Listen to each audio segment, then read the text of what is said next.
చూస్ country delight, live better. ఇప్పుడే country delight యాప్ని download చేసుకోండి. నమస్తే, నేను Keshav. Welcome to Suman TV.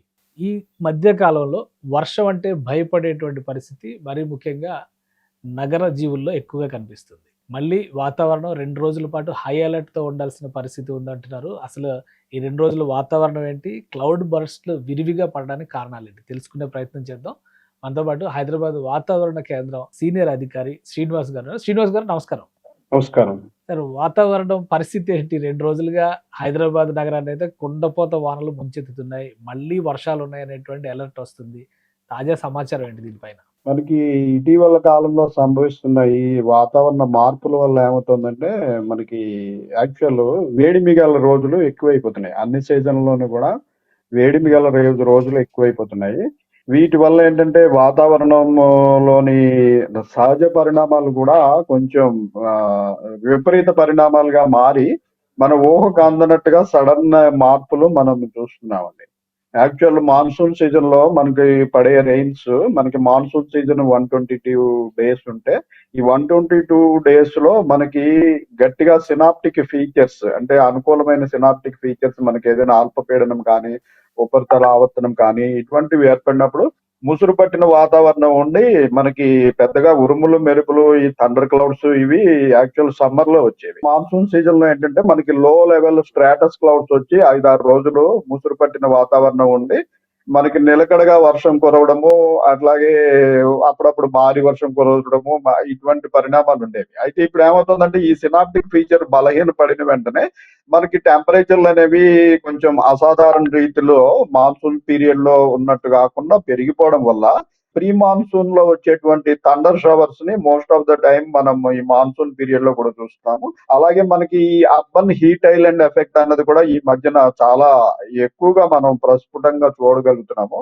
నిన్న జరిగిన పరిణామంలో కూడా యాక్చువల్ గా మనకి నైబరింగ్ డిస్ట్రిక్ట్స్ లో మనము హెవీ రెయిన్ఫాల్ ఎక్స్పెక్ట్ చేస్తే, సిటీలో ఈ అర్బన్ హీట్ ఐలాండ్ ఎఫెక్ట్ వల్ల సిటీలో అదంతా కాన్సన్ట్రేట్ అయిపోయి నైబరింగ్ రూరల్ డిస్ట్రిక్ట్స్ లో ఉన్న మాయిశ్చర్ కూడా సిటీ ప్రాంతంలో కాన్సన్ట్రేట్ అయిపోయి మనకి స్కాటర్డ్ గా సిటీ చుట్టూతా థండర్ స్టార్మ్స్, చిన్న చిన్న క్యూములోనింబస్ మేఘాలు ఏర్పడి ఆఖరికి అవన్నీ కూడా మెర్జ్ అయిపోయి మనకి సిటీ మొత్తం కూడా భారీ వర్షం, అతి భారీ వర్షం పడుతుందన్న చూసామండి. అంటే ఒకే చోట ఈ క్లౌడ్ బర్స్ట్ అని చెప్పని మియాపూర్ లో 9 సెంటీమీటర్లు గంటన్నరలో కురిసిందని చెప్పండి. అంటే ఇది ఒక విపరీత పరిణామంగానే చూడాలా? ఇవి క్లౌడ్ బర్స్ట్ అయితే కాదు. క్లౌడ్ బర్స్ట్ కి జరిగే ప్రాసెస్, టెక్నికల్ ఫినామినా వేలు. మైదాన ప్రాంతాల్లో మనకి యాక్చువల్ క్లౌడ్ బర్స్ట్ అనేది చాలా అరుదైన విషయం అండి. ఎందుకంటే ఈ నిన్న పడిన వర్షం కూడా మన క్యూములోనింబస్ మేఘాల వల్లే పడింది. అయితే క్లౌడ్ బర్స్ట్ అన్నది ఓన్లీ మనకి హిల్లీ రీజియన్స్ లో, అది కూడా ఏంటంటే బాగా తేమ ఉండి వేడి ఉన్నప్పుడు హిల్లీ రీజియన్స్ లో ఈ కొండ వాలు గుండా సడన్ గా మనకి ఈ కొండకి వ్యతిరేక దిశలో గాలి వీచినప్పుడు ఆ కొండ పైన పెద్ద క్యూములోనింబస్ మేఘం ఏర్పడుతుంది. మామూలుగా క్యూములోనింబస్ మేఘం ఏర్పడినప్పుడు ఏమవుతుందంటే, ఒకవైపు నుంచి అప్ డ్రాఫ్ట్, అంటే కింద నుంచి భూభాగం వేడెక్కడం వల్ల వేడి గాలులు పైకి పోవడము, ఈ పైకి పోయిన వేడి గాలులు వాటితో పాటు తేమను కూడా పైకి తీసుకుపోవడం వల్ల బాగా పై లెవెల్స్ కి వెళ్ళిపోయిన తర్వాత మనకి టెంపరేచర్స్ తగ్గిపోయి అక్కడికి ఈ వాటర్ వేపర్ అంతా కూడా వాటర్ డ్రాప్లెట్స్ కింద మారి మరొక దిశ నుంచి డౌన్ డ్రాఫ్ట్ స్టార్ట్ అవుతుంది. అంటే ఈ చల్లటి ఈ నీరు సూపర్ కూల్డ్ వాటర్ అంటాము. సూపర్ కూల్డ్ వాటర్ అలాగే ఐస్ క్రిస్టల్స్ గా కూడా మారిపోతుంది. చాలా హైట్ కి మనకి బియాండ్ ఫ్రీజింగ్ లెవెల్ వెళ్ళిపోతాయి. ఇవి బియాండ్ ఫ్రీజింగ్ లెవెల్ వెళ్ళిపోయినప్పుడు ఐస్ క్రిస్టల్స్ ఇట్లాగా సూపర్ కూల్డ్ వాటర్ క్లౌడ్ నుంచి మరొక దిశలో కిందకి, అంటే ఒక వైపు నుంచి అప్ డ్రాఫ్ట్, మరొక వైపు నుంచి డౌన్ డ్రాఫ్ట్ ఉంటుంది నార్మల్ గా మన మైదాన ప్రాంతాల్లో. అయితే హిల్లీ రీజన్స్ లో ఇవి ఏర్పడినప్పుడు ఏంటంటే, ఈ కింద నుంచి పైకి పోయే అప్ డ్రాఫ్ట్ అనేది చాలా తీవ్రంగా ఉండటం వల్ల ఆ పైనుంచి పడే వాటర్ బిందువుల్ని కూడా అడ్డుకుంటుంది, చాలా సేపటి వరకు అడ్డుకుంటుంది.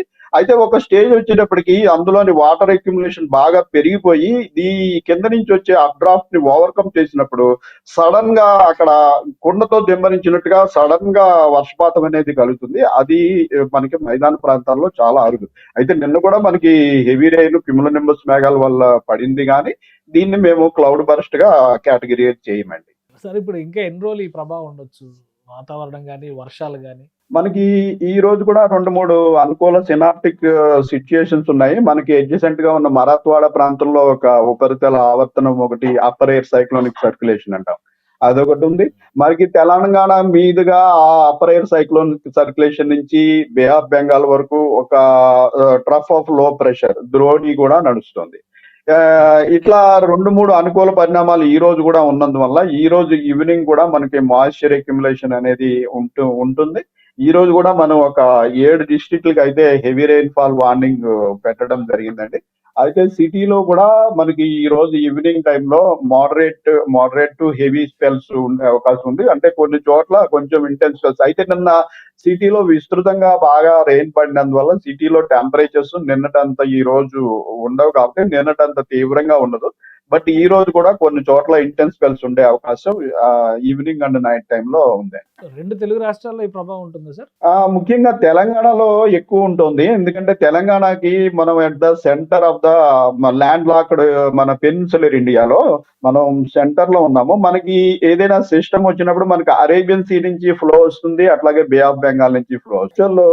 ఇటువంటి సివియర్ రెయిన్స్ కి ఆంధ్ర ప్రాంతం కంటే తెలంగాణ ఎక్కువ అనుకూలం అండి. తెలంగాణ ఎక్కువ అనుకూలం. ఎందుకంటే మనకి బే ఆఫ్ బెంగాల్ లో లో ప్రెషర్ ఉన్న ఇటు అరేబియన్ సీ నుంచి తెలంగాణ మీదుగా అటుపోయే తేమగాలు ఉంటాయి. అదే సమయంలో మనకి తెలంగాణలో టెంపరేచర్స్ ఎక్కువ ఉన్నట్టయితే మన దగ్గరే అవి క్యూములోనింబస్ మేఘాలు ఏర్పడి ఈ వర్షపాతం కలిగే అవకాశం ఉంటుంది. So Telangana is more prone to severe rains than Andhra Pradesh. So ఇంకొక రోజా 2 రోజులు కూడా ఇదే వాతావరణం ఉంటుంది? మరొక 2 రోజులు ఇటువంటి వాతావరణం కొనసాగే అవకాశం ఉందండి.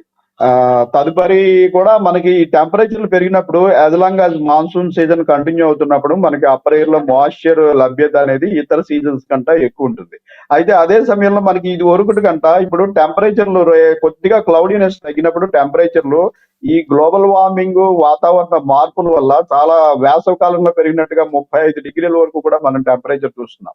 ఇంత టెంపరేచర్ ఉన్నప్పుడు ఏంటంటే మాయిశ్చర్ లభ్యత ఎక్కువ ఉన్నప్పుడు సాయంత్రం సమయంలో క్యూములోనింబస్ మేఘాలు అనేవి ఏర్పడటం సహజ పరిణామం.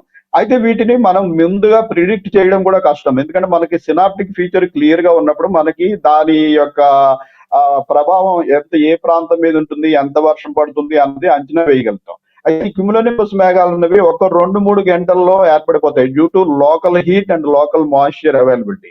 సో వీటిని మనం ముందుగా ఒక రోజు ముందుగా 2 రోజుల ముందుగా వార్న్ చేయడానికి కుదరదు. అందుకే మనం ఏం చేస్తామంటే ఇప్పుడు మన ఫోర్కాస్ట్ మామూలుగా నెక్స్ట్ 7 days కి ఫోర్కాస్ట్ అయిపోయిన తర్వాత నౌకాస్ట్ అని స్టార్ట్ చేస్తాం. Nowcast is for next 3 hours. That is from the actual radar picture దగ్గర పెట్టుకుని ఒక డ్యూటీ ఆఫీసర్ స్టాఫ్ 24/7 ఉంటారు.